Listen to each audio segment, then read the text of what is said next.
কেন যুদ্ধাপরাধী? এমনকি দুইটা মন্ত্রণালয় তাদের হাতে তুলে দেওয়ার সময় তোমাদের মনে পড়ে নাই এই মানুষগুলো যুদ্ধাপরাধী, মানুষগুলো রাজাকার? এমনকি যখন যুদ্ধাপরাধীর অভিযোগ তুলে তাদেরকে কলঙ্কিত করার চেষ্টা করা হয়েছে, সেই সময় বেগম জিয়া, মরহুম বেগম জিয়া পর্যন্ত তাদের পক্ষে, মাজলুমদের পক্ষে প্রকাশ্য অবস্থান নিয়ে প্রতিবাদ করেছে। আমি মনে করি আজ যারা এই রাজাকার আর যুদ্ধাপরাধী স্লোগান দিয়ে জামায়াত ইসলামীকে দমিয়ে দেওয়ার চেষ্টা করবে, এরা হলো শহীদ প্রেসিডেন্ট জিয়াউর রহমানের দুশমন বেগম জিয়া দুশমন। তৃতীয় পয়েন্ট হলো, কেউ কেউ নতুন সুর তুলছে জামায়াত ইসলামী নাকি ধর্ম ব্যবসায়ী। আরে পাগল, ধর্ম ব্যবসায়ী বলে থাকে? জামায়াত ইসলামীর প্রার্থীরা নির্বাচন আসলে নতুন করে মাথায় টুপি লাগায়, নির্বাচন আসলে নতুন করে গায়ে পাঞ্জাবি পরা শুরু করে না, নির্বাচন আসলে নতুন করে তারা নামাজি সাজে না, বরং নির্বাচন আসলেও যেমন সারা বছর থাকেও তেমন। তোমরা যারা নির্বাচন আসলে নতুন করে বেশ ধরো, তোমরাই না সাথে ধর্ম ব্যবসা। 4 নম্বর পয়েন্ট, কেউ কেউ স্লোগান চলছে জামায়াত ইসলামী নাকি জান্নাতের টিকিট বিক্রি করছে। আরে হাস্যকর কথা, যদিও তাদের লোকেরা যে জান্নাতের টিকিট বিক্রি করেছে ডজন ডজন ভিডিও ইতিমধ্যে সোশ্যাল মিডিয়া ছড়িয়ে পড়েছে। এর চাইতে মজার বিষয়, জামায়াত ইসলামী জান্নাতের টিকিট বেচবে কিভাবে? যে হারে সব জায়গায় চাঁদাবাজি চলে, জনসাধারণের হাতে টিকিট ধরিয়ে দিলেও তো ভাই জান্নাতের দরজায় যখন যাবে সেখানেও চাঁদাবাজরা চাঁদা নিতে চলে আসে। যেভাবে সব জায়গায় দখলবাজি শুরু করেছে, ফলে তো পারলে আমাদের আখিরাতের জান্নাতেও দখলবাজি চালানোর চেষ্টা মনে হয় শুরু করে দিবে। 5 নম্বর পয়েন্ট হলো, আজকাল নতুন নতুন ফতোয়া শোনা যাচ্ছে জামায়াত ইসলামীকে ভোট দেওয়া নাকি হারাম। ধর্মকে কাজে লাগিয়ে ফতোয়াকে ব্যবহার করে জামায়াত ইসলামীকে দমিয়ে দেওয়ার চেষ্টা করা হচ্ছে। যুক্তি কি? যুক্তি হলো তারা নাকি মওদুদের ইসলাম চায় আর আমাদের সম্মানিত চাঁদাবাজ ভাইয়েরা মদিনার ইসলাম চায়। যদিও মদিনার ইসলাম তাদেরকে চাঁদাবাজি শেখায়, সন্ত্রাস শেখায়, খুন শেখায়, ধর্ষণ শেখায়, মাদক কারবারি শেখায়, কয়টার নাম বলবো আর শব্দের ভান্ডার ছড়িয়ে যাবে, তবুও তাদের মহান চরিত্র ফুটিয়ে তুলে শেষ করা যাবে। অথচ আমাকে বলেন মওদুদের ইসলাম বলতে আলাদা কোনো ইসলাম আছে? আল্লাহ নবী যে ইসলাম নিয়ে এসেছেন সেই ইসলামই তো আমাদের সকলের ইসলাম, নতুন কোন ইসলাম নাই আমাদের মাঝে। এমনকি সবচাইতে বেশি বলা হয় আমরা নাকি নবী বিদ্বেষী, সাহাবী বিদ্বেষী। নাউযুবিল্লাহি মিন যালিক। আপনারা নবী বিদ্বেষী না নবী প্রেমী? আপনারা নবীদেরকে পাপী মনে করেন না নিষ্পাপ মনে করেন? আপনারা সাহাবীদের বদনাম করেন না সাহাবীদের আদর্শ ধারণ করেন? আরে আজকের এই মহেশখালীর জনসমুদ্র দেখে যাও, মিডিয়াকে সামনে রেখে সারা দেশকে শুনিয়ে দিতে চাই, আজকের এই জনসমুদ্রকে একবার দেখে যাও, এই মানুষগুলো প্রকাশ্যে আল্লাহ নবীর পক্ষে এবং তার সাহাবীদের পক্ষে নিজেদের অবস্থান ব্যক্ত করেছে। সুতরাং খবরদার খবরদার, আগামী দিনে প্রবন্ধটা তারা থাকবে।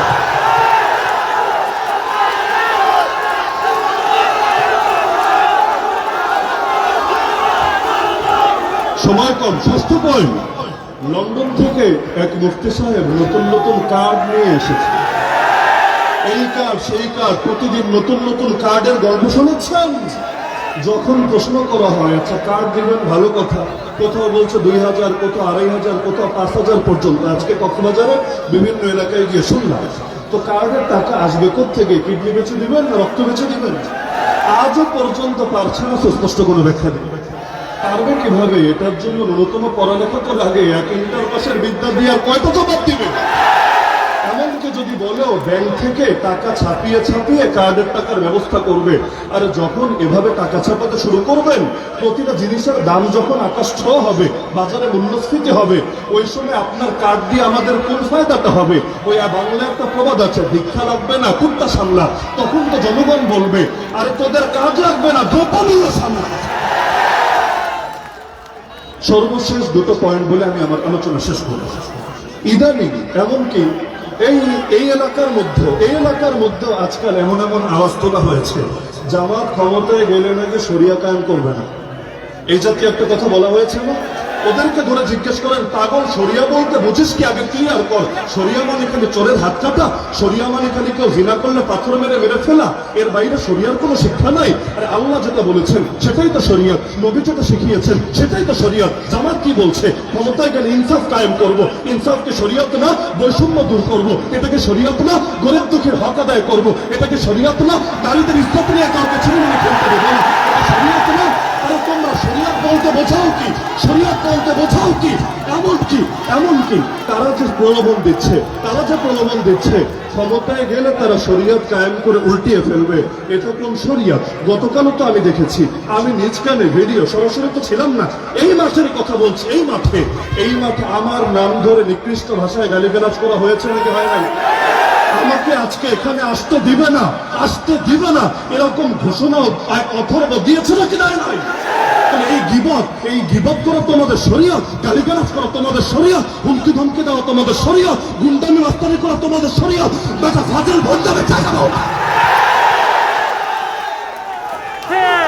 যতদিন একসাথে থাকো তখন কোনো দোষ নজরে পড়ে না, যখন আলাদা হও তখন ফতোয়া দিতে দ্বিধা করো না।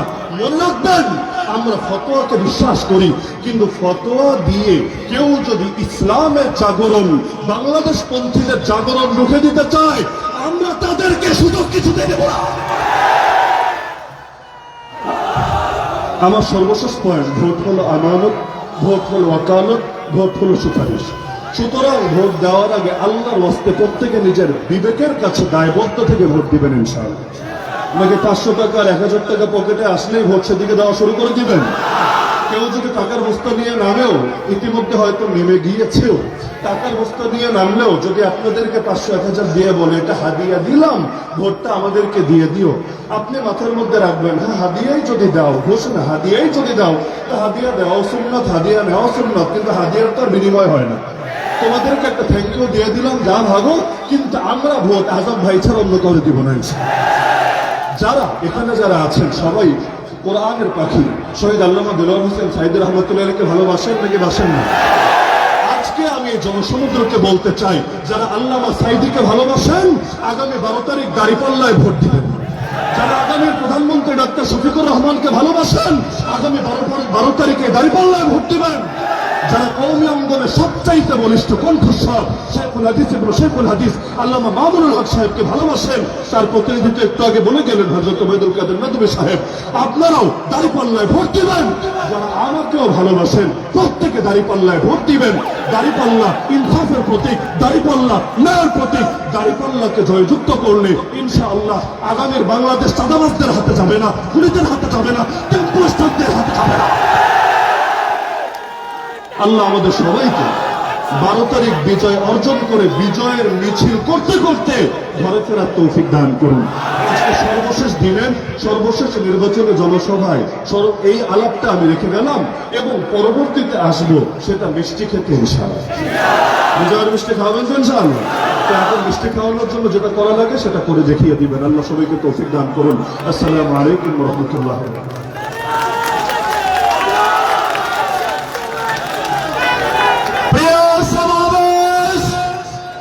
জনসভার পর্যায়ে বক্তব্য রাখবেন বাংলাদেশের আলোচিত বক্তা, জাতীয় গণতান্ত্রিক পার্টির জাগবার সভাপতি ইঞ্জিনিয়ার রাশেদ প্রধান, জনাব ইঞ্জিনিয়ার রাশেদ প্রধান।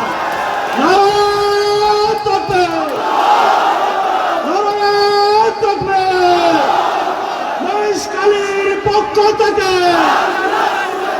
লাল গোলাপ শুভেচ্ছা।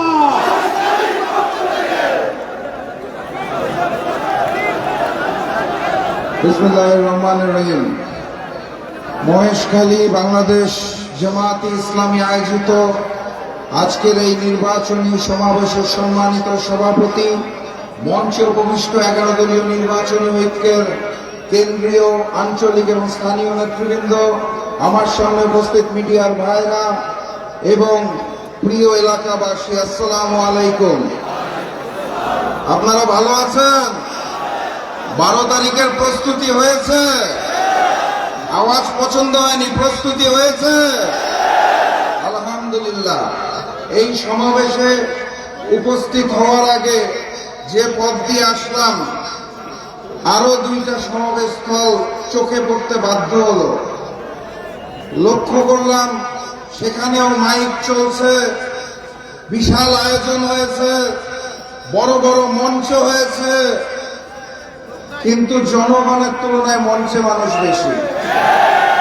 তারপর এখানে এসে পৌঁছালাম, আমার সামনে জনসমুদ্র দেখতে পেলাম। আজকের এই জনসমুদ্র, এই সমুদ্র পারের সংগ্রামী মানুষেরা জানিয়ে দিয়েছে উপস্থিত হয়ে, আগামী 12 তারিখ এই অঞ্চলে একজনই নেতা আছে, তার নাম হামিদুর রহমান আজাদ। এই সমুদ্র পারের সংগ্রামী মানুষেরা আজকে এখানে উপস্থিত হয়ে ঘোষণা দিয়ে দিয়েছে, এই অঞ্চলে একটাই প্রতীক আছে, তার নাম দাঁড়িপাল্লা। কথাবার্তা পরিষ্কার। আমিরে জামাত ডাক্তার শফিকুর রহমানের সাথে সারা বাংলাদেশে ঘোরার সৌভাগ্য আমার হয়েছে, আলহামদুলিল্লাহ। সারা বাংলাদেশে 11 দলীয় নির্বাচনী ঐক্য দাঁড়িপাল্লার সমর্থনে এক নীরব বিপ্লব ঘটে গেছে। এই অঞ্চলও তার বাহিরে পড়ে না। সারা দেশের মানুষ ডাক্তার শফিকুর রহমানকে আগামী দিনের প্রধানমন্ত্রী করার জন্য উদ্গ্রীব হয়ে বসে আছে। ডাক্তার শফিকুর রহমান প্রধানমন্ত্রী হলে আপনাদের এখান থেকে কে মন্ত্রী হবে? সারা দেশের মানুষ এমপি নির্বাচন করবে, আপনারা কি নির্বাচন করবেন? আলহামদুলিল্লাহ, আপনারা মন্ত্রী নির্বাচন করবেন। সংগ্রামী সাথী এবং বন্ধুগণ, আপনারা সকলেই নিশ্চয়ই জানেন, ওই যে লন্ডন থেকে একজন মুফতি এসেছে, আসার পরে ঘরে ঘরে নাকি কার্ড বিলাচ্ছে। আমার পূর্ববর্তী বক্তা সুন্দর করে বলে গেছে, আমি সেই বিষয়ে আর যাব না। উনি আরো একটা গুরুত্বপূর্ণ কথা বলেছে আই হ্যাভ আ প্ল্যান। সেই মূল প্ল্যানটা হচ্ছে আগামী 12 তারিখ নির্বাচনের কেন্দ্রগুলোকে দখল করে ভোট বাক্স ছিনতাই করা। কারণ তারা বুঝে গেছে তাদের পরাজয় অনিবার্য। বাংলাদেশের মানুষ আগামী 12 তারিখ সন্ত্রাসী চাঁদাবাজ নতুন দলের বিএনপিকে লাল কার্ড দেখাবে। ইলেকশন কমিশন নতুন নতুন খেলা দেখাতে চাইছে। মোবাইল নিয়ে নাকি ভোট কেন্দ্রে যাওয়া যাবে না। আপনাদের কাছে মোবাইল আছে? ভোটের দিন মোবাইলটা বাম হাতে আর ডান হাতে একটা করে বাঁশ নিয়ে ভোট দিতে যাবেন, পারবেন? ওই ইলেকশন কমিশন ইসি হোক আর বিএনপি কমিশন বিসি হোক, আল্লাহ ছাড়া কারোর সামনে মাথা নত করব না। সংগ্রামী সাথী এবং বন্ধুগণ, আপনাদের স্পষ্ট ভাষায় জানিয়ে দিতে চাই, প্রত্যেকটা ভোট কেন্দ্র পাহারা দিতে হবে।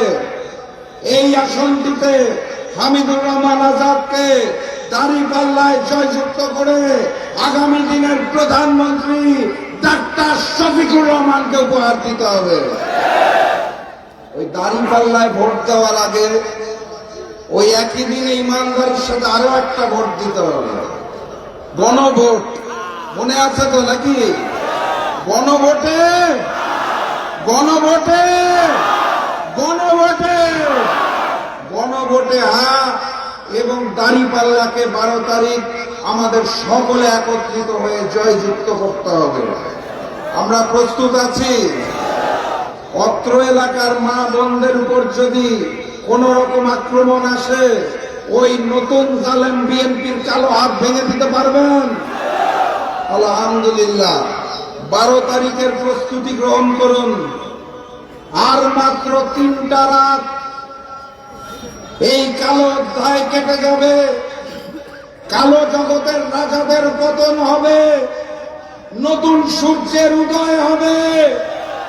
ঐক্যবদ্ধ বাংলাদেশ, আমরা আলোকিত বাংলাদেশ, হিন্দু মুসলিম বৌদ্ধ খ্রিস্টান সকলে মিলে এক মানবিক বাংলাদেশ গড়ে তুলব ইনশাআল্লাহ।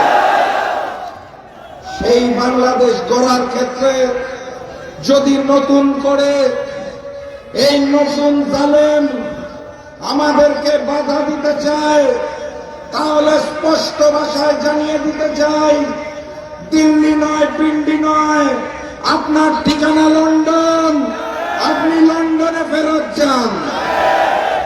আমাদের দেশের মানুষ যেই বাংলাদেশ দেখতে চায়, সেই বাংলাদেশের জন্য হামিদুর রহমান আজাদের মতো যোদ্ধা প্রয়োজন। সময় সংক্ষিপ্ত, আমি খুব সংক্ষেপে যেটা বলতে চাই, সারা দেশ ঘুরে এই অঞ্চলে দ্বিতীয়বার এসেছি মনের টান এবং দায়বদ্ধতা থেকে। কারণ আজকে যেই 11 দলীয় নির্বাচনী ঐক্য আপনারা দেখতে পান, যে ঐক্যবদ্ধ বাংলাদেশ দেখতে পান, সেই ঐক্যবদ্ধ বাংলাদেশ এবং 11টি দলকে একত্রিত করার পিছনে যার সবচেয়ে বড় অবদান ছিল, তার নাম হচ্ছে হামিদুর রহমান আজাদ। যেই কারণে তিনি চাইলেও আপনাদের সাথে অনেক বেশি সময় দিতে পারে নাই। উনি দিনের পর দিন, রাতের পর রাত আমাদের 11টি দলের সাথে আলাপ আলোচনা করে আজকের এই ঐক্যবদ্ধ বাংলাদেশ গড়ে তুলেছেন। উনি যে সময় একটু কম দিয়েছে, আপনারা মন খারাপ করেছেন? আপনারা রাগ করেছেন? হামিদুর রহমান আজাদ হচ্ছে এই এলাকার লবণের মতো। কার মতো? কেন মিষ্টি বা মধু বললাম না? মিষ্টি এবং মধু মানুষ বিশেষ দিনে খায়, সুখের দিনে খায়, আর লবণ বছরের 365 দিনই লাগে। ঠিক না বল? হামিদুর রহমান আজাদ হচ্ছে সেই মানুষ যে সুখের দিনে না পারলেও দুঃখের দিনে আপনাদের সাথে থাকবে ইনশাআল্লাহ। আপনারাও হামিদুর রহমান আজাদকে লবণের মতো ভালোবাসবেন, পারবেন তো? তাহলে 12 তারিখ মার্কাটাকে আরাম চলে ইনশাআল্লাহ। আজাদ ভাই জিতে যাবে ইনশাআল্লাহ।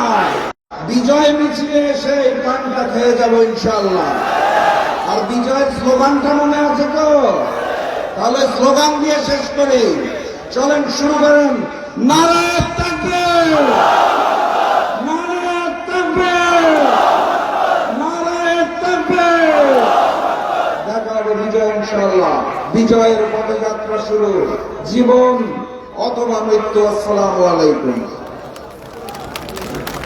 প্রিয় সমাবেশ, জনসভার পর্যায়ে বক্তব্য রাখবেন বাংলাদেশ লেবার পার্টির চেয়ারম্যান, বাংলাদেশের অবিসংবাদিত জননেতা জনাব মুস্তাফিজুর রহমান ইরার। নারায়ে তাকবীর। মশকালীবাসীর পক্ষ থেকে আলহামদুলিল্লাহি রাব্বিল আলামিন, ওয়াসসালাতু ওয়াসসালামু আলা সাইয়্যিদিল মুরসালিন ওয়া আলা আলিহি ওয়া সাহবিহি আজমাইন। মধ্যকার 11 দলীয় জোট আয়োজিত ডক্টর হামিদুর রহমান আজাদের সমর্থনে আজকের এই নির্বাচনী সমাবেশের সম্মানিত সভাপতি, উপস্থিত জাতীয় নেতৃবৃন্দ, স্থানীয় নেতৃবৃন্দ এবং মহেশখালী, কুতুবদিয়ার বিভিন্ন পর্যায়ের ভাই ও বোনেরা, আসসালামু আলাইকুম ওয়া রাহমাতুল্লাহি ওয়া বারাকাতুহু। আমার বাড়ি পিরোজপুর। পিরোজপুরের থেকে শুরু করে বাংলাদেশের অনেকগুলো প্রোগ্রামে আমার যাওয়ার সুযোগ হয়েছে। আমি 11 দলীয় জোটে নতুন এসেছি। গেল 24 তারিখে আমার 11 দলীয় জোটে আগমন। আমি দীর্ঘ 20 বছর বিএনপির সাথে জোটে ছিলাম এবং জামাত ইসলামী, বিএনপি সহ তারা 26 বছর একত্রে আন্দোলন সংগ্রামে সরকারে তারা ছিল এবং এই জামাত ইসলামী বাংলাদেশের এখন প্রধান রাজনৈতিক দল। 5 তারিখের পরে যখন রাষ্ট্র সংস্কারের প্রশ্ন এসেছে, জাতীয় ঐক্যমত্য কমিশনে প্রতিনিধিত্ব করার, সেখানে জামাত ইসলামী দুজন ব্যক্তিকে বেছে নিয়েছে।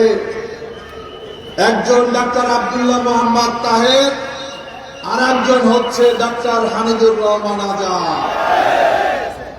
যখন বাংলাদেশের সমস্ত রাজনৈতিক দলগুলোকে নিয়ে ঐক্যবদ্ধ বাংলাদেশ গড়ার জন্য উদ্যোগ নিয়েছে, তখন যিনি প্রধান সমন্বয়কারীর দায়িত্ব পালন করেছে, তার নাম কি? ডক্টর হামিদুর রহমান আজাদ। আজাদ ভাইয়ের জন্য ভোট চাওয়ার দরকার আছে? আমার ভোট চাইতে হবে না, আপনারা ভোট চাইবেন। আমি শুধুমাত্র বললাম এতটুকু, যখন রাষ্ট্র সংস্কারের প্রশ্ন এসেছে, সামনে ঠেলে দিয়েছে ডক্টর হামিদুর রহমান আজাদকে। যখন জাতীয় ঐক্যের প্রশ্ন এসেছে, জামাত ইসলামীর সামনে দিয়েছে ডক্টর হামিদুর রহমান আজাদকে। আগামীর বাংলাদেশে বাংলাদেশ জামাত ইসলামীর নেতৃত্বে নতুন যে সরকার গঠন হবে, সেই সরকারের অগ্রভাগে থাকবে ডক্টর হামিদুর রহমান আজাদ। সংগ্রামী বন্ধুরা আমার, আপনাদের মনে আছে শাপলা চত্বরে গণহত্যার কথা?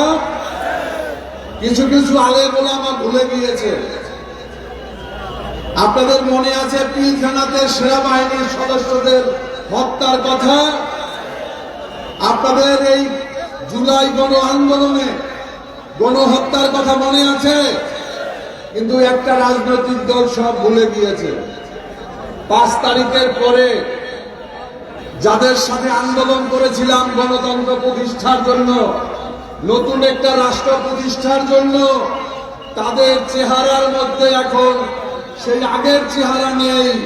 তারা দীর্ঘ 17 বছরে গণতন্ত্র প্রতিষ্ঠার জন্য আন্দোলন করে, দুর্নীতি মুক্ত বাংলাদেশ গড়ার আন্দোলন করে, চাঁদাবাজি মুক্ত বাংলাদেশ গড়ার আন্দোলন করে বিগত 17 মাসে তারা মানুষের বাড়িঘর দখল করেছে, জমি দখল করেছে, তারা চাঁদাবাজি করছে, তারা টেন্ডারবাজি করছে।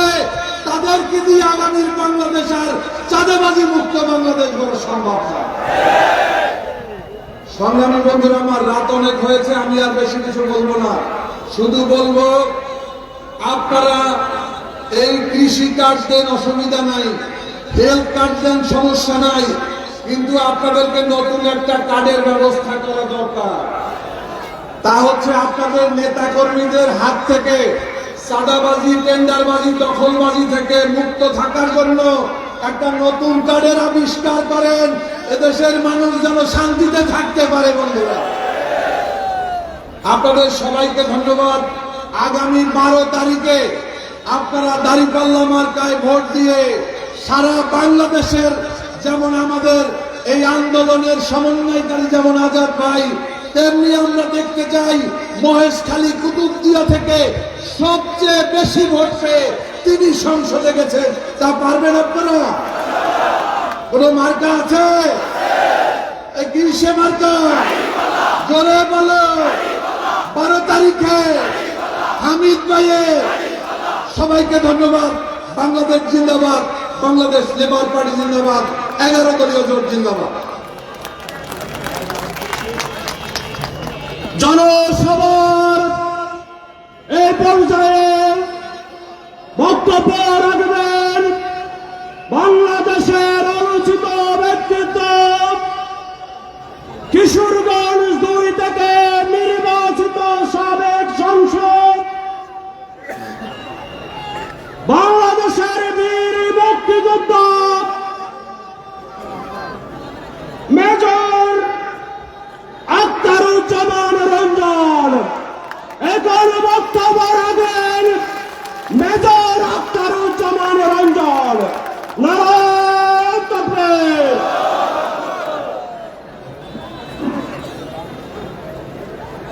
বিসমিল্লাহির রহমানির রহিম। আপনারা কেমন আছেন? চেষ্টা করছি আপনাদের ভালো করার জন্য, চেষ্টা করছি আপনাদের কাছে আসার জন্য। কারণ এই মহেশখালী কুতুবদিয়া আমার বহুদিনের স্মৃতি মনে আছে।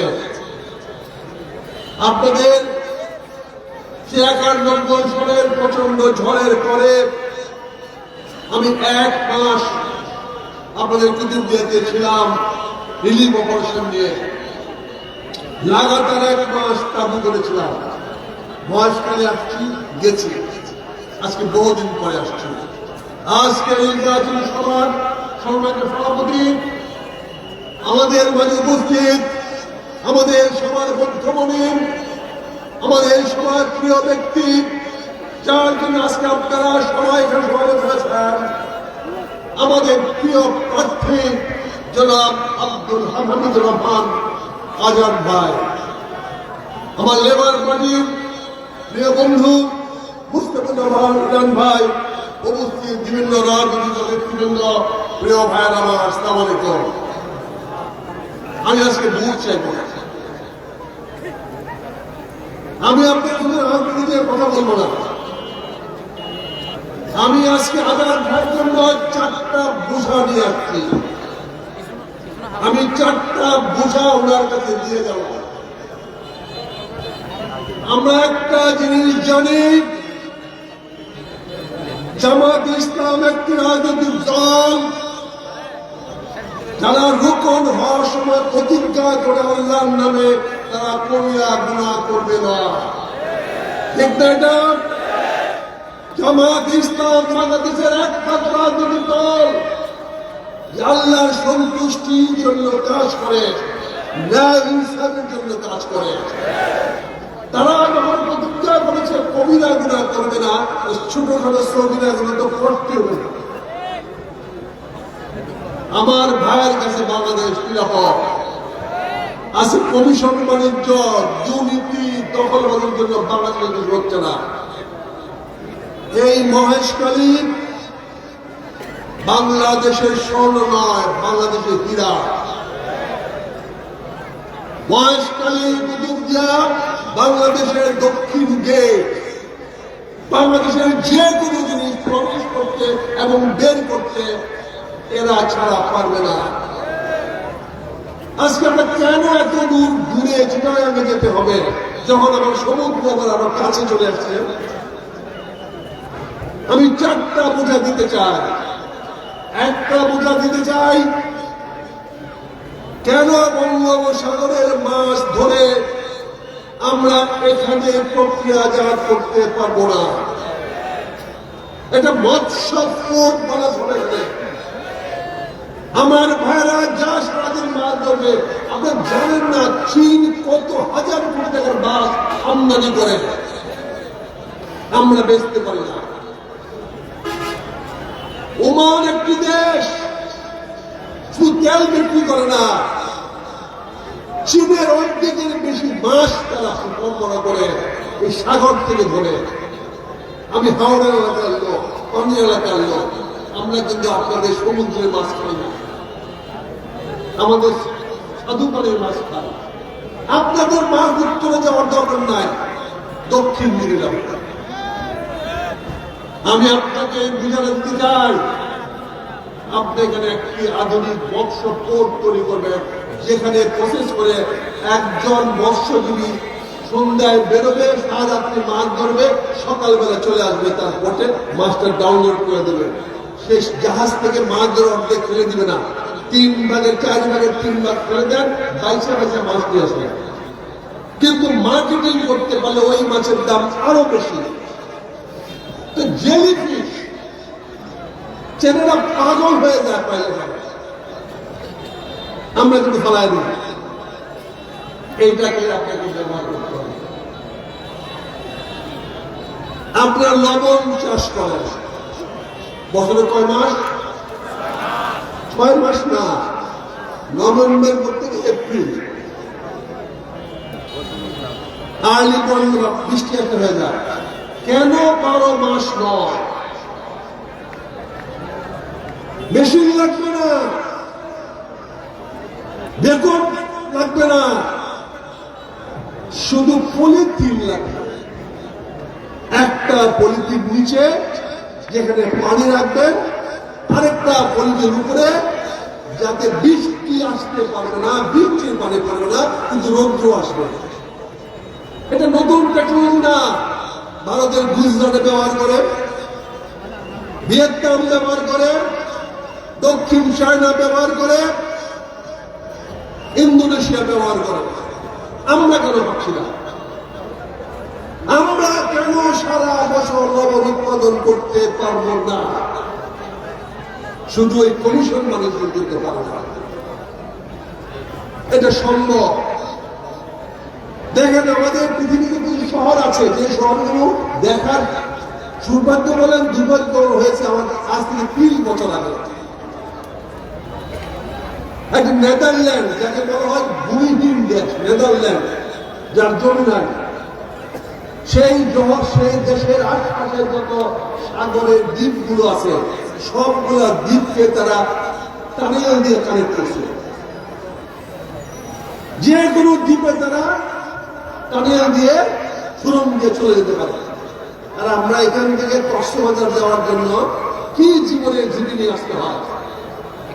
স্পিড বোটের যে ঝুঁকি নিয়ে আসেন, একটা গর্ভবতী মা তো যেতে পারে না সেখানে, এই বয়স্ক মানুষ চলতে পারেন না। আজকের এই যুগে আমি এটা বড় কাজ না, আপনার আমাদের সৎ লোক দরকার।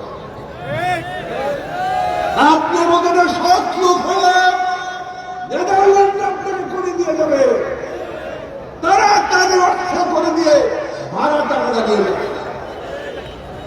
কিন্তু আমরা চুনের টাকা পাই না, কারণ ওদের দেশে অগ্রিম দেওয়া, ঘুষ দেওয়ার কোন কমিশন নাই। ওই দেশে এটা বেআইনি দিয়ে ওর পানিশমেন্ট হবে, সাজা হবে। পরে অতীতে সরকার এগুলোকে জুড়ি দিতে পারতো না, নেদারল্যান্ড করতো না। কিন্তু আমার হামিদ ভাই সে নিয়ে আসতে পারে। আমি 30 বছর আগে গেছিলাম চীনের একটা শহর জিয়াম্যান, শহরটার নামই হলো মাছের দেশ, জিয়াম্যান মৎস্যজীবী। পুরো দ্বীপটা মৎস্যজীবীদের। আমি যখন গেছিলাম 2 তলা কোনো বিল্ডিং দেখি নাই।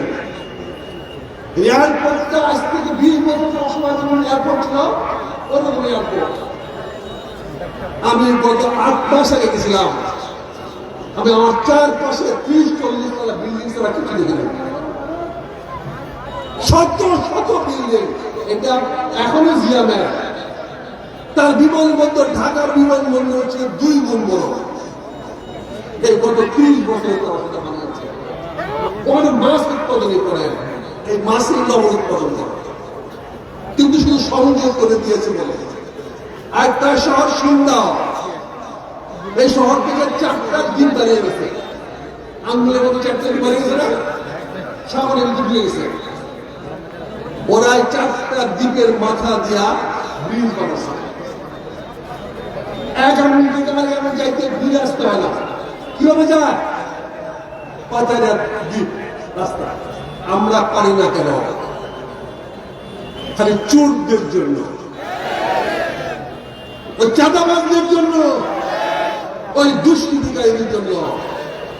আমি মনে করি আমার ভাই আজাদ ভাইয়ের মতন সৎ মানুষ যদি আপনারা নির্বাচিত করে দেন, ইনশাল্লাহ চীনারা সেটা করে দিয়ে যাবে। টাকা লাগবে না, ওরাই লগ্নি করবে। নৌকা তো বানাইতে হয় না, মহাজনে নৌকা দেয়। জাল তো বানাইতে হয় না, জাল মহাজনে দেয়। কেন? আপনি খালি মাছটা ধরে আনতে পারলে লাভ, না ধরতে পারলে তো আপনার লস।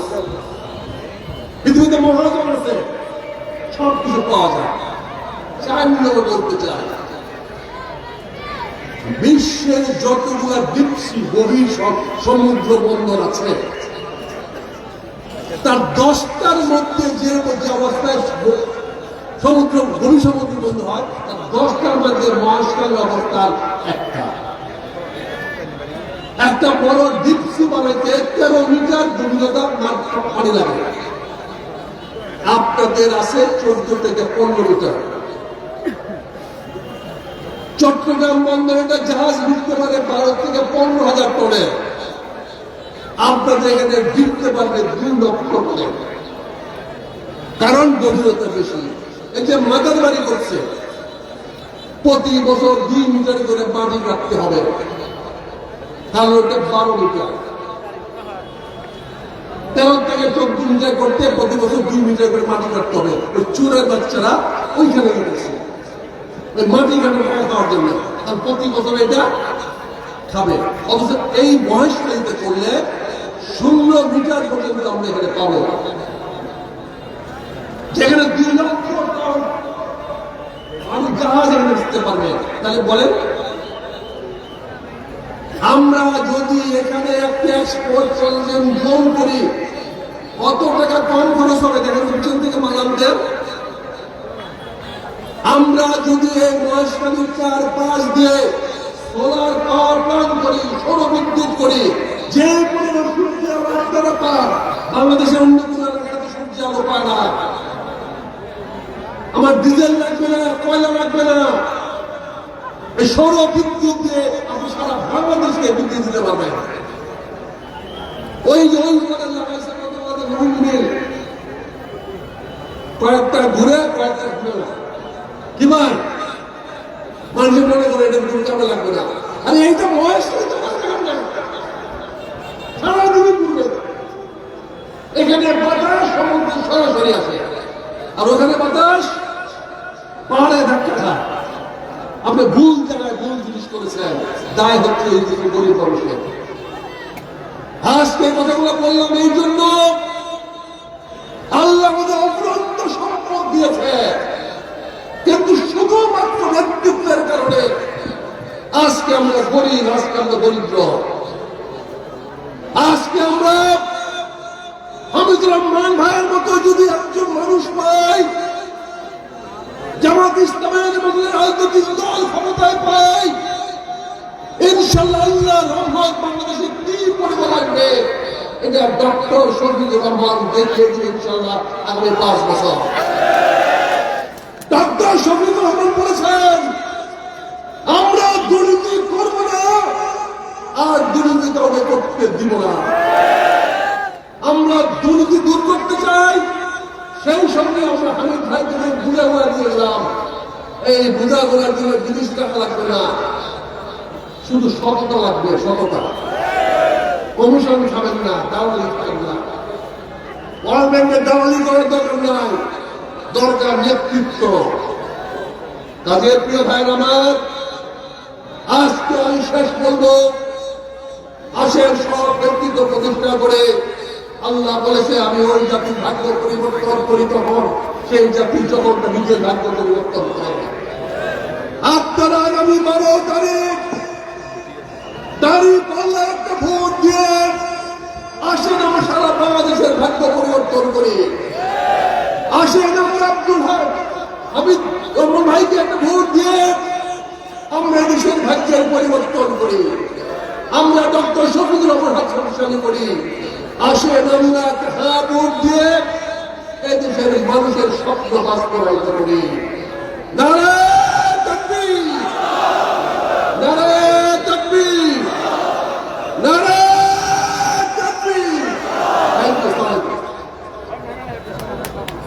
প্রিয় সমাবেশ, আজ এই ঐতিহাসিক জনসভায় এখন আমাদের উদ্দেশ্যে মহেশখালী কুতুবদিয়াবাসীর উদ্দেশ্যে গুরুত্বপূর্ণ বক্তব্য রাখবেন আজকের জনসভার মধ্যমণি দাঁড়িপাল্লার কান্নারি বাংলাদেশ জামাত ইসলামীর সহকারী সেক্রেটারি জেনারেল, মহেশখালী কুতুবদিয়া থেকে নির্বাচিত সাবেক সংসদ, এইবারের নির্বাচনের মাননীয় প্রার্থী জনাব ডক্টর এস.এম. হামিদুর রহমান আজাদ।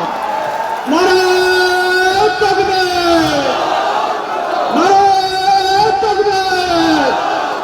জনসভার পক্ষ থেকে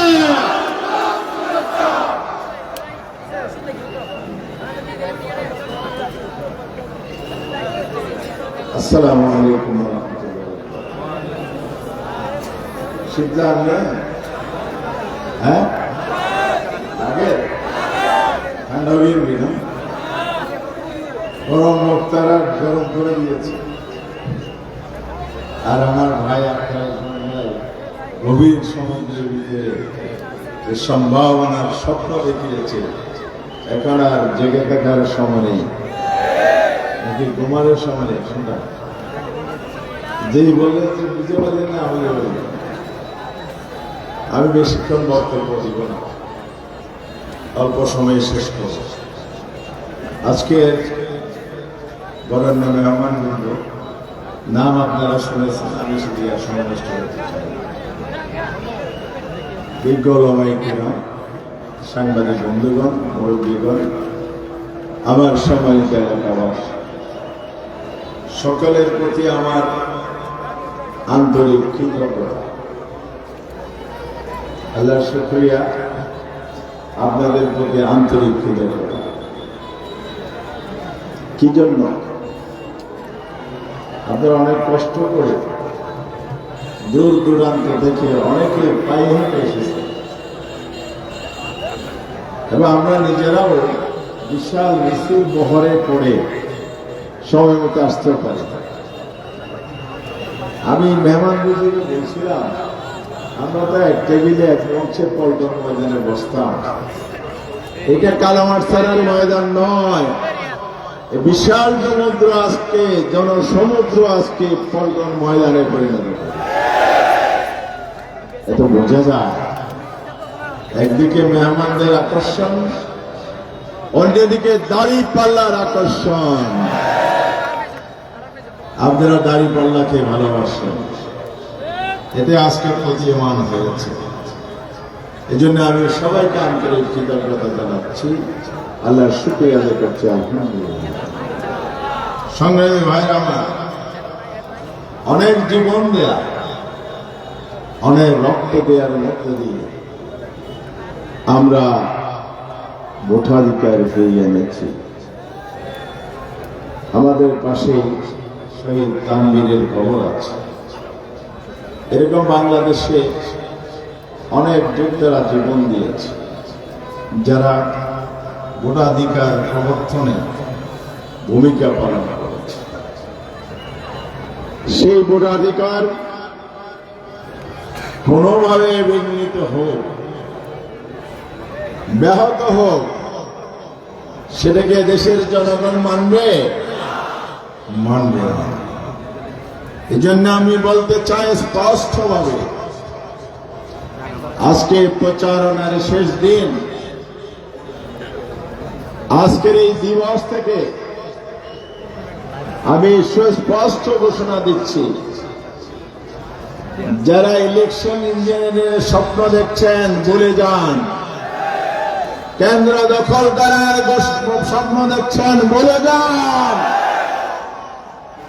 হুমকি দমকি দিয়ে আমাদেরকে দাবিয়ে রেখে ভোট কেন্দ্রে বিরত রাখবেন, দিবার স্বপ্ন দেখবেন না। প্রশাসনকে বলতে চাই, যারা ইলেকশনের দায়িত্বে রয়েছেন, বাংলাদেশের মানুষ আর অতীতের মতোই তামাশার নির্বাচন দেখতে চায় না। আমরা বিভিন্ন পর্যায়ে দেখেছি 54 বছরে, বক্তৃতায় শুধু 15 বছর বলে তা নয়, 54 বছরে 2-1টি নির্বাচন বাদ দিলে অধিকাংশ নির্বাচন হয়েছে প্রহসনের নির্বাচন। দেশে বিদেশি অসংখ্য পর্যবেক্ষক বাংলাদেশে অবস্থান করছে। গোটা দেশবাসী নয়, বিশ্ববাসী দাঁড়িয়ে আছে বাংলাদেশে 12ই ফেব্রুয়ারি কি হতে যাচ্ছে। এর ব্যতিক্রম যদি ঘটে, নির্বাচন যদি প্রশ্নবিদ্ধ হয়, এই নির্বাচন কমিশন এবং সরকারের প্রশাসন এর দায় নিতে পারবে না। পোলিং বিচারের দায়িত্ব রিটার্নিং অফিসার, স্টেটের বিচারের দায়িত্ব যারা আছেন, যদি মনের ভিতরে কারো যদি দুর্বলতা থাকে, আল্লাহর ওয়াস্তে ভুলে যান। সরকারি টাকায়, জনগণের রাজস্বের টাকায় বেতন নেবেন আর দলবাজি করবেন, এটা আমরা হতে দিব না। আমি মনে করি না এদেশের সরকারি কর্মকর্তাগণ বিগত দিনের এত উত্থান পতনের পরে আবার সেই বাংলাদেশকে পুরাতনের খাদের দিকে ঠেলে দেবে আমি বিশ্বাস করতে চাই না। তো কথাগুলো বলেছি এই জন্যেই আপনারা যেন সজাগ সতর্ক থাকতে পারেন। প্রিয় ভাইয়ের আমার, ভোটাধিকার নিশ্চিত করতে হলে জনগণকে সচেতন থাকতে হবে। আপনারা কি ভোট কেন্দ্রে দুপুরে যাবেন না সকালে যাবেন? তো তাহাজ্জুদ করে যাওয়ার দরকার নেই। কথা কি বুঝে না? কারণ ফরজ নামাজ বাদ দিয়ে তাহাজ্জুদ করে চলে যান, ওই ফরজ তরফ করে যান। ফজরের ফরজ সালাত আদায় করবেন, তারপরে ভোট কেন্দ্রে যাবেন। ভোট দিবেন আগে, তারপরে ঘরে গিয়ে ঘুমাবেন নাকি? কি করবেন? কেন্দ্র পাহারা দিবেন, কেন্দ্র পাহারা দিবেন। ভিতরে যারা আছেন ভিতরে দায়িত্ব পালন করবেন। এখানে কোনো কারচুপি, জালিয়াতি, ব্যালট বাক্স পরিবর্তন চিন্তায় হয় কিনা আপনারা সেখানে পাহারাদার হবেন। আর যারা বাহিরে ভোটার থাকবেন, ভোট দিয়ে ঘরে আসবেন না, ভোট কেন্দ্রে অবস্থান করে আপনার ভোটের ফলাফল নিশ্চিত করে ঘরে ফিরবেন। পারেন? পারেন? ইনশাআল্লাহ। আজকে যে আসনের প্রার্থীতা নিয়ে নির্বাচনে আমরা আজকে দাঁড়িয়েছি, প্রতিদ্বন্দ্বিতা করছি, এটা বাংলাদেশের কোন সাধারণ আসন নয়। আমাদের অতিথিবৃন্দ, বিশেষ করে বীর মুক্তিযোদ্ধা মেজর অবসরপ্রাপ্ত জামান ভাই ব্যাখ্যা করেছেন, মহেশখালী হতে যাচ্ছে আগামী দিনের বাংলাদেশের বাণিজ্য কেন্দ্র, যেটা 4 প্ল্যানার প্ল্যান, মাস্টার প্ল্যান তৈরি হচ্ছে, অলরেডি ঘোষিত হয়েছে, অথরিটি হয়েছে, মহেশখালী ইন্টিগ্রেটেড ডেভেলপমেন্ট অথরিটি নামে। এখানে কি আছে? 4 পিলার প্ল্যান মানে হচ্ছে, নাম্বার 1, একটা ডিপ সি পোর্ট এখানে হবে। ডিপ সি পোর্টের কার্যক্রম অলরেডি সকল প্রস্তুতি সম্পন্ন হয়ে নির্মাণের প্রক্রিয়াধীন রয়েছে। ডিপ সি পোর্ট করলে কি হবে? ওই যে মাদার ভেসেল এখন বঙ্গোপসাগরের গভীর সমুদ্রে অবস্থান করে কেন আমাদের চট্টগ্রাম বন্দরের ঢুকতে পারে না? বড় বড় জাহাজগুলো সেখানে ঢোকার মতো গভীরতা নাই। মাথার বাড়ির দেশ সেবর যদি বাস্তবায়ন হয়, ওই মাদার ভেসেল সিঙ্গাপুর হয়ে বাংলাদেশে যা আছে গভীর সমুদ্রে নোঙ্গর না করে সরাসরি মাতার বাড়িতে ভিড়বে, সময় কমবে, আর লোডিং আনলোডিং কস্ট কমবে। যদি পরিবহন কস্ট দিনক্ষণ জাহাজের ভাড়া কমে যায়, তাহলে পণ্যের দাম কমবে কিনা? চাল আমদানি হলে কস্ট কমার কারণে চালের দাম কমবে, ডাল আমদানি হলে ডালের দাম কমবে। অন্যান্য পণ্য যদি বিদেশ থেকে আমদানি হয়, সবগুলোর কস্টিং কমার কারণে আপনি কম মূল্যে আপনি সেই পণ্য ব্যবহার করতে পারেন। তাহলে ডিপ সি পোর্টকে প্রয়োজন। দ্বিতীয় হচ্ছে বৈদেশিক মুদ্রা আসবে, কারণ এই পোর্ট একাধিক রাষ্ট্র ব্যবহার করবে, এক্সপোর্ট হবে, বৈদেশিক মুদ্রা আসবে, বাংলাদেশের অর্থনীতি সমৃদ্ধ হবে। সেকেন্ড মাস্টার প্ল্যানের বিষয়টি, এখানে এলএনজি জেটি আছে, গ্যাস লোডিং আনলোডিং এর যে জেটি, 6000 মেগাওয়াট বিদ্যুৎ উৎপাদন হবে। তৃতীয় হচ্ছে এখানে আছে হলে একাধিক ইকোনমিক জোন, অর্থনৈতিক অঞ্চল, যে অর্থনৈতিক অঞ্চলে শিল্পায়ন হবে, শিল্প কারখানা গড়ে উঠবে, আমাদের দেশীয় পণ্যের ইন্ডাস্ট্রি হবে, এবং বিভিন্ন ধরনের মেকানিক্যাল বিভিন্ন আইটেমের উৎপাদন হবে, সেগুলো যদি হয়ে যায় তাহলে এখানকার অর্থনীতির মধ্যে প্রভাব পড়বে। চতুর্থ যেটা আছে, এটা হবে ব্লু ইকোনমির হার। সমুদ্র থেকে মৎস্য আহরণ হবে, প্রক্রিয়াজাত হবে, বিদেশে এক্সপোর্ট হবে। এই মহেশখালীকে ঘিরে সমুদ্রের ভিতরে এবং পাদদেশে সোনাদিয়া দ্বীপ সহ নানা প্রকৃতির বিরল পদার্থ আছে।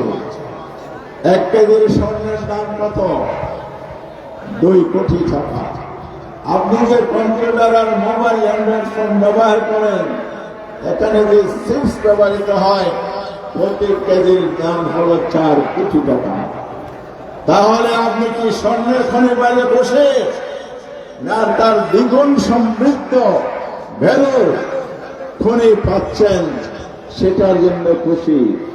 তাহলে আমরা মহেশখালীবাসী, কুতুবদিয়াবাসী, কক্সবাজারবাসী সৌভাগ্যবান।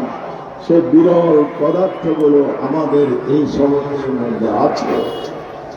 এই কাজগুলো যদি করতে হয় তাহলে প্রয়োজন হচ্ছে মেগা প্রকল্প হ্যান্ডেলিং করতে হলে জনপ্রতিনিধির ভূমিকা থাকবে। এই কারণে লোকাল প্রতিনিধির একটা স্থানীয় প্রতিনিধির ভূমিকা থাকবে। জাতীয় প্রকল্প দ্বারা দেশ উপকৃত হোক, এটা আমরা চাই। বিশ্বের কাছে আমাদের পণ্য রপ্তানি হোক, এটা আমরা চাই। কিন্তু আমার মহেশখালীর যারা জমি দিয়েছে, তাদের যদি উপকার না হয় তাহলে সেই উন্নয়ন আমাদের কি কাজে লাগবে? এর জন্য মহেশখালী কুতুবদিয়ার মানুষের যাতে এখানে কর্মসংস্থান হয়, আমি যদি নির্বাচিত হয়ে আজ কথা দিচ্ছি, এখানে 25 লক্ষ মানুষের প্রত্যক্ষ পরোক্ষভাবে কর্মসংস্থান চাকরি হবে।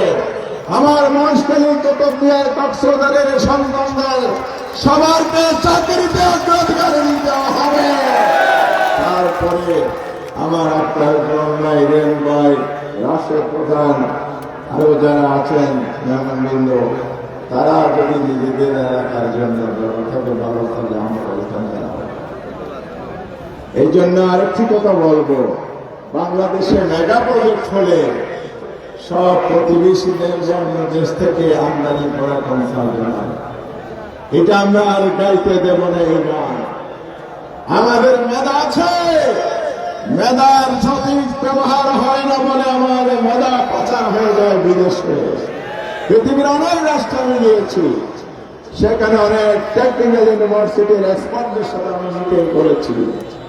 গত 2 বছর আগে ইস্তাম্বুল গিয়েছিলাম, সেখানে আর সায়েন্স অ্যান্ড টেকনোলজি ইউনিভার্সিটিতে একজন প্রফেসরের রুমে কথা হচ্ছিল। তুরস্ক আজকে যে ড্রোন আবিষ্কার করে পৃথিবীর ভিন্ন জায়গায় রপ্তানি করছে, সে ড্রোন আবিষ্কারের টপ 10 আবিষ্কারকের বিজ্ঞানীদের মধ্যে একজন হলো সেই বাংলাদেশি, যার রুমে বসে আমি গল্প করেছি। এবং তারা বলে, তোমার দেশের ছেলেরাই তো আমাদের দেশকে উন্নয়ন করছে, তোমরা কেন আজকে দরিদ্র দেশ হয়ে গেছো? তোমরা তোমাদের মেধার মূল্যায়ন করো না।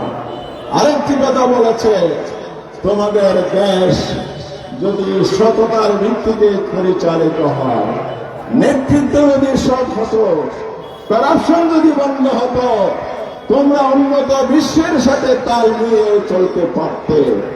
এই দুর্নীতি তোমাদের কাজকে পিছিয়ে দিয়েছে। মেধার মূল্যায়ন হয় না, করাপশনের জন্য দেশ পিছিয়ে পড়ে। যে দেশ থেকে 28 লক্ষ কোটি টাকা 15 বছরে পাচার হয়, সে দেশ আর কিভাবে অগ্রসর হবে? যে দেশ 3-3বার দুর্নীতিতে চ্যাম্পিয়ন হয়েছে, আজকে যারা মানুষের কাছে আবার ভোট চায়, কিভাবে হয়েছে বহু কাহিনী আছে, না বলতে চায়। এই জন্য এই জায়গায় আমাদের এই আসন থেকেও সৎ এবং যোগ্য নেতৃত্ব নির্বাচন করা ছাড়া এই মেগা প্রকল্পের মাধ্যমে যে সুফল আসবে, সেটা আমরা ভুল করতে পারবো না। আগামী 12 তারিখ হবে সেই নেতৃত্ব নির্বাচনের মূল জায়গা, যে নির্বাচনের মাধ্যমে মহেশখালী কুতুবদিয়ার মানুষের ভাগ্য নির্ধারণ হবে। আপনাকে প্যারাবন কেটে মানুষের সম্পদ যারা লুণ্ঠন করে তাদেরকে রায় দিবেন, না সৎ চরিত্রবান মানুষের পক্ষে রায় দিবেন? আপনারা কি ন্যায় ইনসাফের পক্ষে থাকবেন, নাকি অন্যায় অবিচার জুলুমকারীর পক্ষে নেবেন? এই কালামা ছাড়ার জন্য আমার দুঃখ হয়। এখানে অনেক মেধাবী সন্তান জন্ম নিয়েছে যাদেরকে আপনারা চিনেন। এটা ঐতিহ্য শান্তিপূর্ণ ইউনিয়ন ছিল কালামা ছাড়া। 96 সালে যিনি নির্বাচিত হয়েছিলেন, আজকে যিনি প্রার্থী, তিনি এই কালামা ছাড়ায় দাঁড়িয়ে বলেছিলেন, কি বলেছিলেন মনে আছে? মনে আছে? সন্ত্রাসের আগুন জ্বালিয়ে দিয়েছিলেন এখানে, সে আগুন এখন নিবে না। দুইটি গ্রুপের মধ্যে দ্বন্দ্ব সৃষ্টি করে divide and rule British policy, ভাগ করার শাসন করো, তিনি মজা উঠেছিলেন সেদিন। আজকে আবার চাইতে আসা আপনাদের কাছে 96 সাল থেকে আজকের দিন পর্যন্ত আমি গণে দেখেছি এই একটি ইউনিয়নে 70 জন মানুষ খুন হয়েছে। এখানে মানুষের স্বাভাবিক বসবাস এবং জীবনযাপনের পরিবেশ নেই। এই দৃশ্য শুধু কালামা ছাড়া নয়, আইন শৃঙ্খলা পরিস্থিতির বড় মহিষকালী মিথ্যা মামলা হয়রানি অহরহ হচ্ছে কিনা বলেন? গডফাদারগিরি এখানে চলে, সেগুলো ইনশাআল্লাহ বন্ধ করা হবে। বিবাদমান দুই গ্রুপকে, তারা একই এলাকায় বসবাসকারী, একে অপরের আত্মীয়, ভাই বোনেরা, ভ্রাতৃত্ববোধ, সহনশীলতা এবং নিজের মধ্যে সৌহার্দ্যপূর্ণ সম্পর্কের অভাবের কারণে আজকে যুদ্ধ লেগে আছে। আমি যদি আল্লাহ সুযোগ দেয়, আপনারা যদি ভোট দেন, আজকে অঙ্গীকার করছি আমার প্রথম কাজ হবে জায়গায় জায়গায় বিবদমান গোষ্ঠীগুলোর দ্বন্দ্ব নিরসন করে শান্তিপূর্ণ মহেশখালী আর কালামা ছাড়া আমি বলে করি ইনশাআল্লাহ। প্রিয় ভাই এবং বন্ধুরা, লবণ চাষি, পান চাষি, আপনাদের উদ্দেশ্যে বলতে চাই, জেলে ভাইদের উদ্দেশ্যে বলতে চাই, মৎস্যজীবীদের উদ্দেশ্যে বলতে চাই, আপনাদের এই সমস্যার সমাধানের জন্য ইতিমধ্যে আমি ভূমিকা রেখেছি। পানের ন্যায্য মূল্য পেয়েছেন? পেয়েছেন। আমি সংগ্রাম করেছি। লবণের ন্যায্য মূল্যের জন্য লড়াই অব্যাহত আছে। লবণ আমদানি বন্ধ করেছি। আগামীর পরিকল্পনা হচ্ছে লবণ প্রোডাকশন উৎপাদনকে আরো আধুনিকায়ন করে লবণ বিদেশে রপ্তানি করে বৈদেশিক মুদ্রা আনা হবে ইনশাআল্লাহ। এরপরে মহেশখালী যদি এত কিছু করতে হয়, যোগাযোগ ব্যবস্থার উন্নয়ন প্রয়োজন। কুতুবদিয়ার একই দুর্দশা, ধলঘাট মাতারবাড়ি বেড়িবাঁধ নাই, কুতুবদিয়া বেড়িবাঁধ নাই। আমি এমপি থাকাকালে কাজ শুরু করেছিলাম, কিন্তু পরবর্তীতে আমাকে জেলে ঢুকে গেল। 2 বছরের পরে আর এমপি করতে পারলাম। মনে আছে? অবাজের ভাবছিলাম না, পড়াছিলাম। আর যারা হামরুট চায় পড়াছি, কোন রাজনৈতিক মামলায় আছে? আছে দুর্নীতির মামলা। এই জন্য আজ বলতে চাই, এমপি ছিলাম, দুর্নীতি করি না। করেছি, প্রমাণ দিতে পারবেন? আর ওনারা পারবে? কিভাবে পারবে? Documentary proof. সুতরাং আজ বলতে চাই, আগামীতে ইনশাআল্লাহ দুর্নীতি করব না, বরং আমির জামাতের ঘোষণা অনুযায়ী দুর্নীতিকে আমরা লাল ঠাপ দেখাবো, লাল ঠাপ। বৈষম্য মুক্ত বাংলাদেশ গড়ব, সমৃদ্ধ বাংলাদেশ গড়ব। শিক্ষা, স্বাস্থ্যখাতে আজকে যে দুরবস্থা, আমি এমপি থাকতে 2 উপজেলায় 2টি হাসপাতাল ছিল, 10 বিশিষ্ট। আমি সেখানে অবকাঠামো ভবন নির্মাণ করে 100 শয্যা করেছি, 50 শয্যা করেছি। আগামীতে এগুলোতে 100 শয্যা উন্নতি করবো ইনশাআল্লাহ। সেখানে আধুনিক যন্ত্রপাতি, পর্যাপ্ত ডাক্তার, নার্স, অপারেশন থিয়েটার করা হবে। মহেশখালীর উত্তর অংশ আর দক্ষিণ অংশ একটি প্রবাদ আছে, আধার অংশে মহেশখালী মনে আছে ধর্মীকে ভাই কারণ এখানে হলো আমাদের হেডকোয়ার্টার। সেই কারণে আমরা ডেভেলপমেন্ট যতটুকু হয়েছি সামান্য, কিন্তু উত্তর অংশে আগামী দিনে মাথাবাড়ি যে প্রকল্প হচ্ছে, পপুলেশন এখানে বেড়েছে, সেই কারণে প্রশাসনিক ব্যবস্থাকে দিলে সাজাবো। প্রয়োজনে উত্তর মহেশখালী আলাদা উপজেলা করব, দক্ষিণ মহেশখালীতে আমরা উন্নয়ন করবো ইনশাআল্লাহ। বন্ধুগণ, কথা শেষ করতে চাই, শিক্ষা খাতে যে দুরবস্থা, এগুলো লাঘব করা হবে। কিছু অপবাদ আছে, এটা বলে আমি শেষ করব। একটা অপবাদ হচ্ছে, জামাত যদি ক্ষমতায় আসে মাজার বন্ধ করে দেবে। মহেশখালী পুজোতে আমি এমপি ছিলাম না, ছিলাম? আমরা কি মাজার বন্ধ করেছি? আমাদের এখানে আহলে সুন্নাত ওয়াল জামাত নামে যে সংগঠন আছে, তাদের উপরে আঘাত এসেছে? হিন্দু ভাই বোনদের উপর আঘাত এসেছে? বরং আমরা মাজার, মসজিদ, মন্দির সবগুলোকে সন্ত্রাসমুক্ত, সহিংসতা মুক্ত রেখেছি, পাহারাদারির ভূমিকাও রেখেছি আমরা। কারণ কি? এরা বাংলাদেশের নাগরিক, আবার এরা মানুষ। প্রত্যেক মানুষকে আমরা মানুষ সুযোগ মধ্যে রয়েছে চাই। নারী আমার মা অথবা বোন, সেই জায়গায় মর্যাদা আমরা দিতে চাই। আমার হিন্দু মুসলিম নির্বিশেষে সবাই বাংলাদেশের নাগরিক, তারা সকলে এক আদমের সম্পদ। সেই মর্যাদার দৃষ্টিতে আমরা দেখতে চাই। কে কোন ধর্ম পালন করবে তার নিজস্ব স্বাধীনতা আল্লাহ দিয়েছেন, আমি কে সেখানে হস্তক্ষেপ করা। সুতরাং এখানে আপনারা নিজেদের মধ্যে ধর্মের ভিত্তিতে বিভাজন এবং শ্রেণী বিভাজন, এগুলোর দিকে কান দেবেন না। এই অপপ্রচারের উদ্যোগে আমাদের সবাইকে ঐক্যবদ্ধ বাংলাদেশ যেমন আমরা গড়ার ঘোষণা দিয়েছি, ঐক্যবদ্ধ উন্নত মহেশখালী পেতে দিয়ে গড়ার ঘোষণা আমি দিচ্ছি। আসুন প্রিয় ভাইরা আমার, আগামী 12 তারিখ সকালবেলা ভোট কেন্দ্রে ভোট দেব, দাঁড়িপাল্লাকে বিজয় করব ইনশাআল্লাহ। গোটা বাংলাদেশে জোয়ার শুরু হয়েছে, মহেশখালী কুতুবদিয়া সেই জোয়ার শুরু হয়েছে। আর যারা জমি হারিয়েছেন বিভিন্ন প্রকল্পের কারণে, পাহাড়ে বসবাস করে অথবা বেড়িবাঁধের উপর বসবাস করে, এই সমস্যাগুলো আমি সমাধান করে দেবো ইনশাআল্লাহ। নারায়ে তাকবীর, নারায়ে তাকবীর। মার্কা আছে? কোন সে মার্কা? আরো জোরে, আসতে কেন? সামনে কারা, পিছনে কারা, ডানে কারা, বামে কারা? মহেশখালী, কালামছড়া, কুতুবদিয়া, মাতারবাড়ি, সারা দেশে হবে, জিতবে ইনশাআল্লাহ। দাঁড়িপাল্লা। খোদা হাফেজ, আল্লাহ হাফেজ। বাংলাদেশ জিন্দাবাদ।